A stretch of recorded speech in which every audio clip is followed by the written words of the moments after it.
मेरा नाम अलका शिव कुमार गिरा है। मैं आदर्श इंडिया हाई स्कूल से आज हिंदी दिवस के दिन आपके सामने एक छोटी सी कविता गाना चाहती हूँ। हिंदी मेरी आन है, हिंदी मेरी शान है, हिंदी बिना न कुछ यहाँ, हिंदी मेरी जान है। हिंदी ही तो है माँ की भाषा, हिंदी में ममता महान है। हिंदी ही तो है पहचान भारत की, हिंदी मेरा अभिमान है।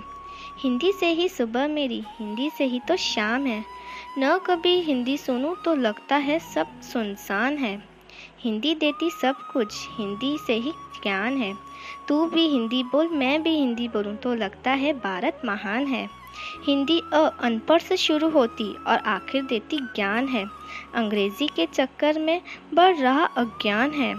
आखिर में मेरा इतना ही आह्वान है, अगर बचा सको तो बचा लो हिंदी, क्योंकि इससे ही भारत का राष्ट्रीय गान है, क्योंकि इससे ही भारत का राष्ट्रीय गान है।